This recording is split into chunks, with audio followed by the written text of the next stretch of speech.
Everybody get up, no need to cram now. We got a real jam going down, going down, going down, going down, going down, going down. Welcome to the IntelliJAMS. Are back jamming some of my favorite jams. We've got one of our partners joining us today. We've got Chase. He's the co-founder over at Electric Eye. And Chase, today I want to jam on a topic I know is near and dear to you and to me. I want to talk about ideation when it comes to testing, when it comes to experimentation. I feel like it's the hardest part of the whole game is figuring out what you should go test, building a good hypothesis. So Chase, welcome to the show. Let's jam all about ideation.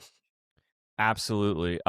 It is a super confusing kind of topic. It's, everyone's got good ideas, and are they good enough to test? That's another thing that people kind of don't understand. And then there's once you get over the obvious stuff, which we'll call that the heuristic analysis, aka an expert looked at your website and said, I would change this, right? There's an idea for a split test right there. Don't change things willy-nilly. But once you get through all that, then it's well, what else is there to do? And that's basically the start of all of our engagements at Electric Eye is what else is there to do? So we'll onboard a client and we'll do the heuristic analysis, and just clients love quick wins. And so it's all right, we got some stuff we can test, or we can just, change or whatever.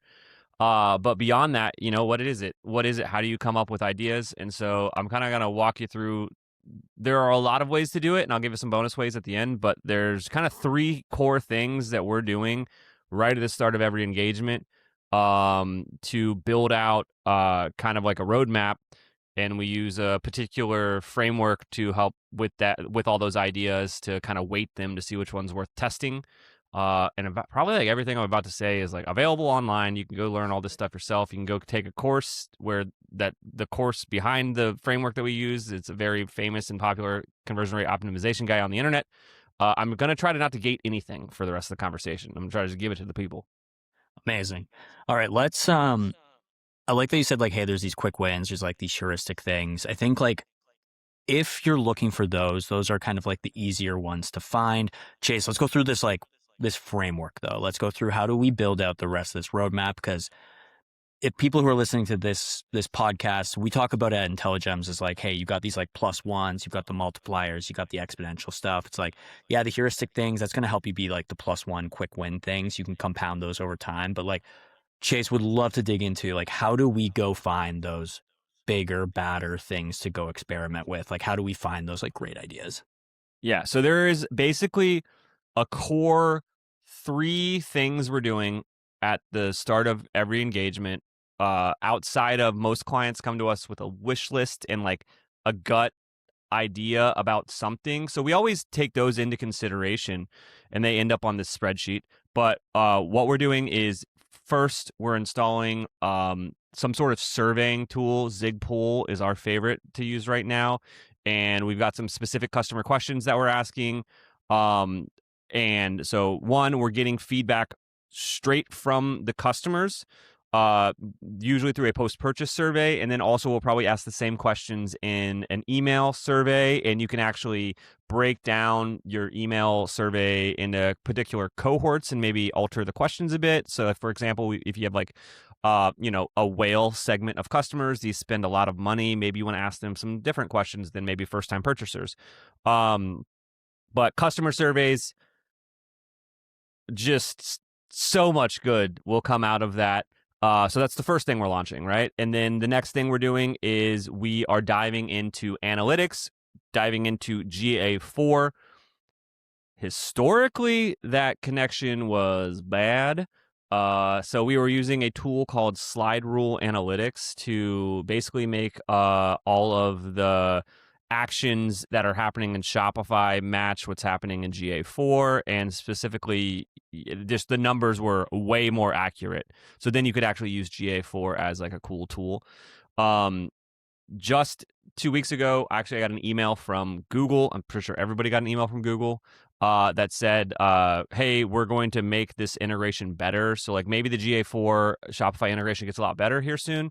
But I do know that Slide Rule is now pushing their product a bit further, and they're like making an MCP integration so it can play with your favorite AI tool. So you can start talking to it about your analytics within like whatever AI platform you're using. So I still think there's value there for that tool.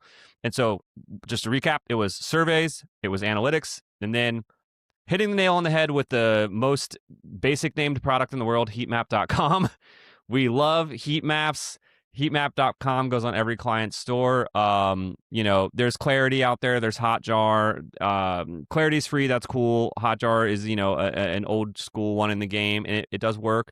But what Heatmap is bringing to the table with the data layer that ties in sales is so much more helpful.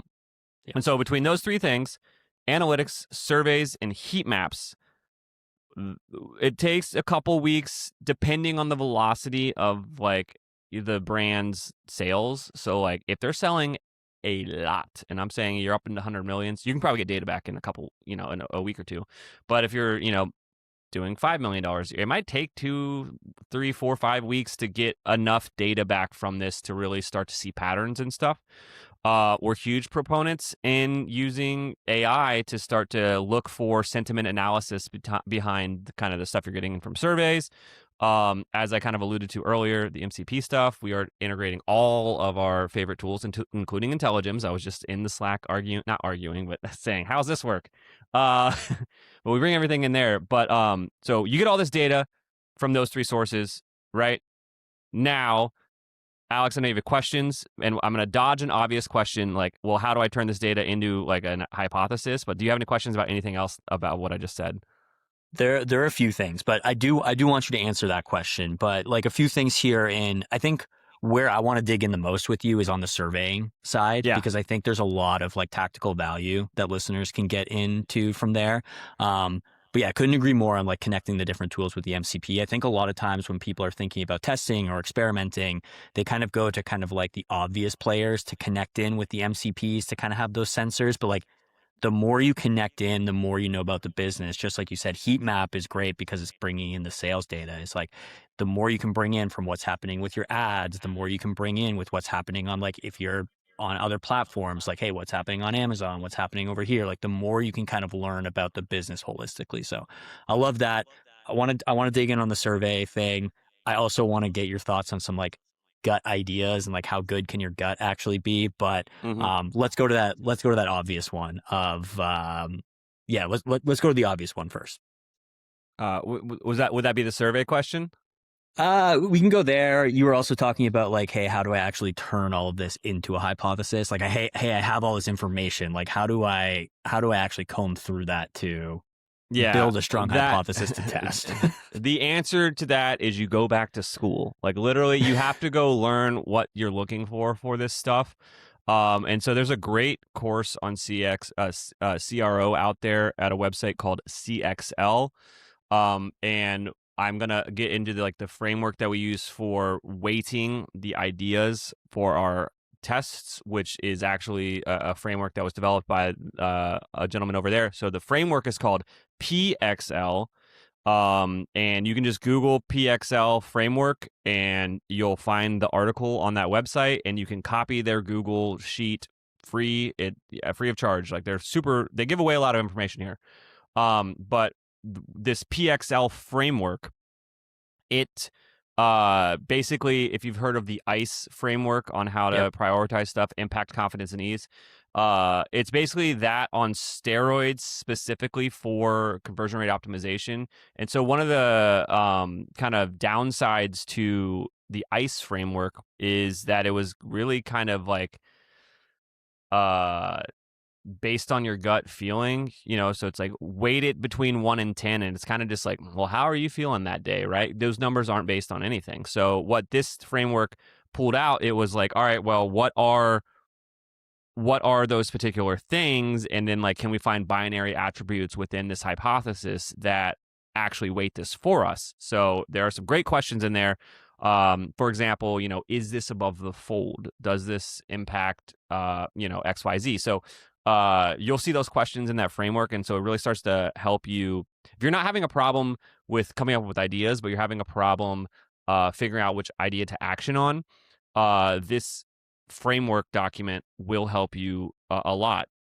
Now, inside of that, you'll start to see like where are these ideas coming from, and like so what we do is we'll have if we have an idea and it's in this framework, and then we notice that it is coming up in surveys, it is coming up in heat maps, we're seeing it in user recordings, slowly the weight of that idea starts to go up, and then that naturally rises to the top, and it's like, all right, well, this seems like an obvious thing that we need to create a test around, right?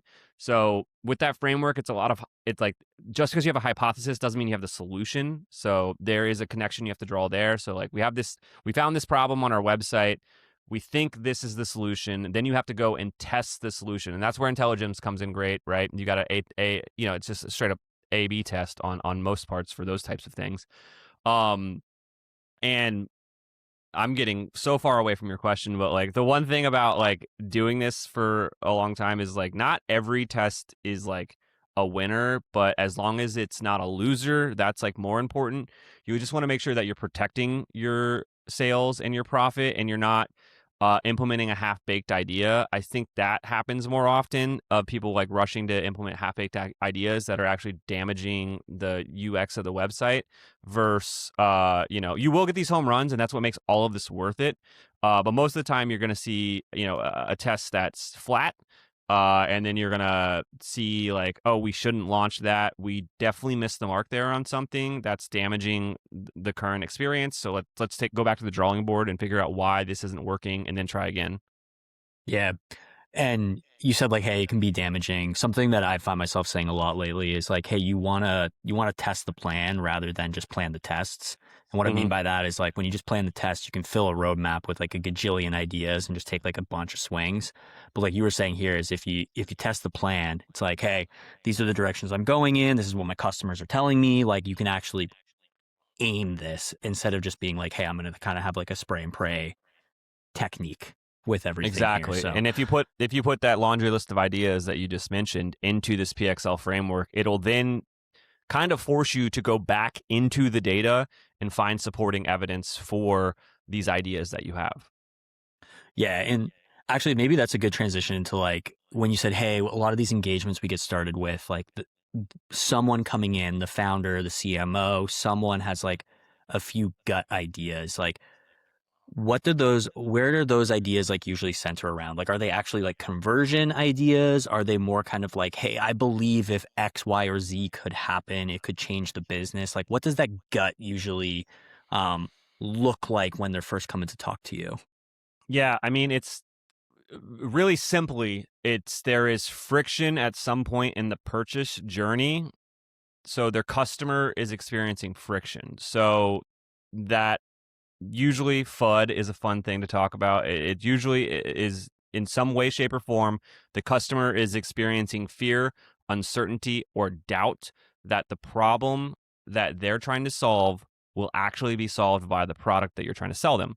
And so you can identify that in a lot of different ways. So for example, we talked about customer surveys. People straight up will say, like, I was nervous this was going to help me regrow my hair. But then, I noticed. And so it's like, okay, well, why are they nervous? Now you have to think back on it. It's like, well, maybe we don't have enough social proof on the product page about this product. Maybe we don't have enough testimonials. Maybe we need to have, some authority talking about how our product actually does this. If you can get even crazier with it, you can have medical studies, you can have right? So like, that's just like one example, but you'll see that through surveys.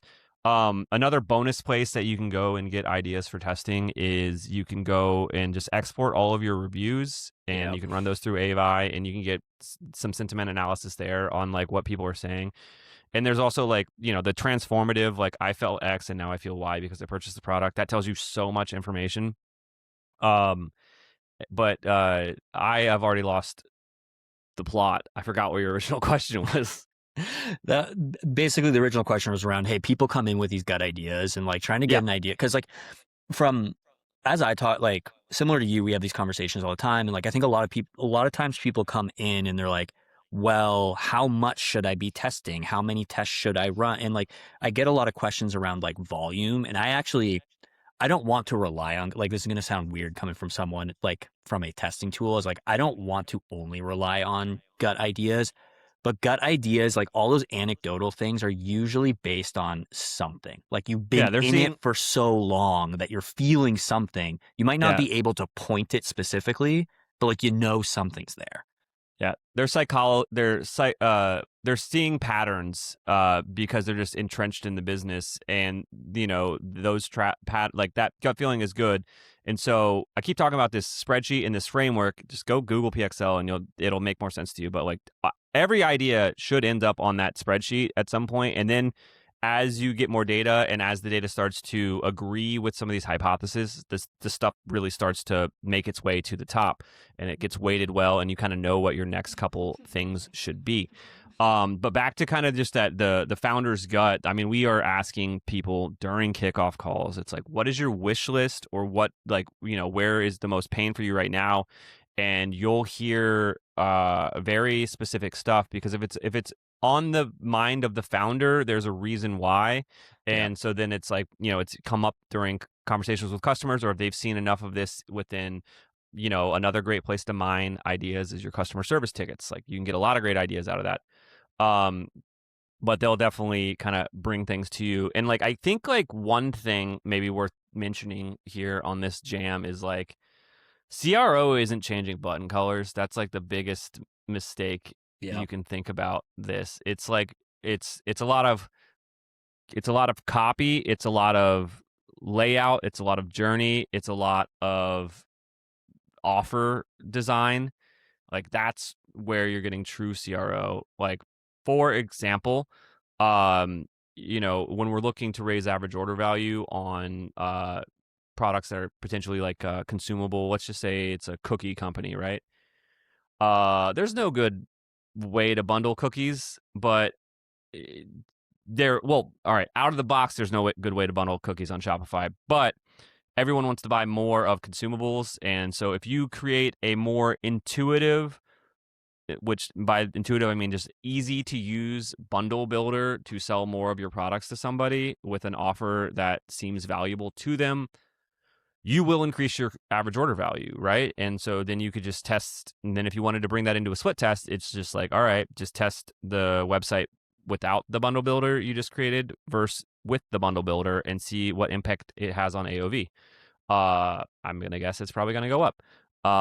And then I think another thing that people do wrong with CRO is like, and this is kind of like maybe when people are like, our brand is sacred. And it's like, you're not Coca-Cola. It doesn't matter.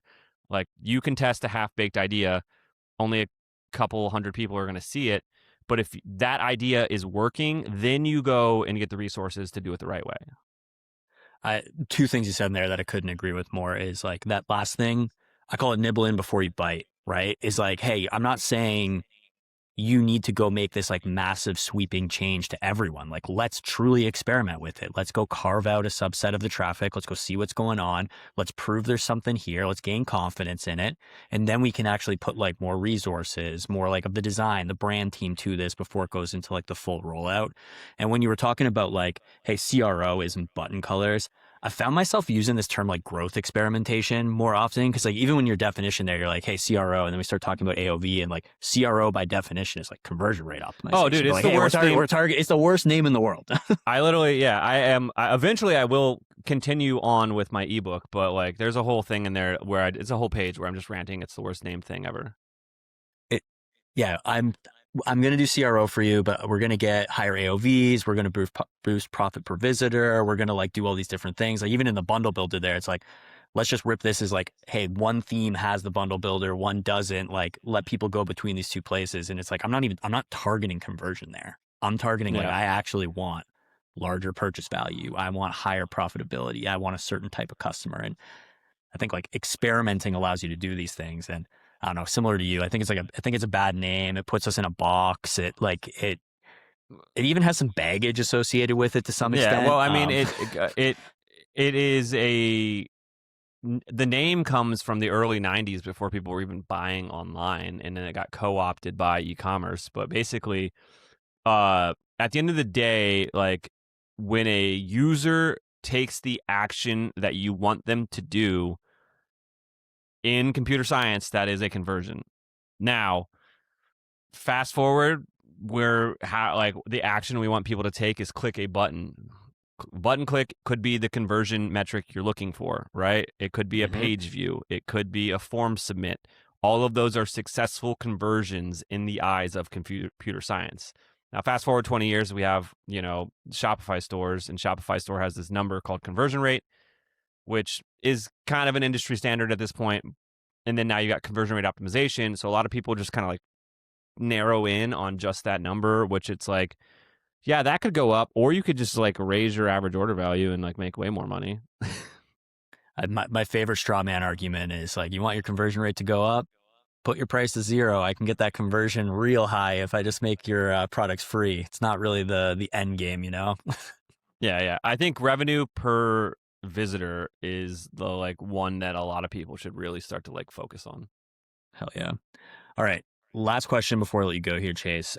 So that was an amazing jam. I do want to hit on the survey thing here for a second. Yeah. So to make this like really specific, for people who are listening, what would you recommend asking in the survey? I know there's probably like a gajillion questions you can ask to help point some of these things, but like if you could get everyone listening to ask 2 questions in a survey that is going to generate more ideas, what would you get them to ask?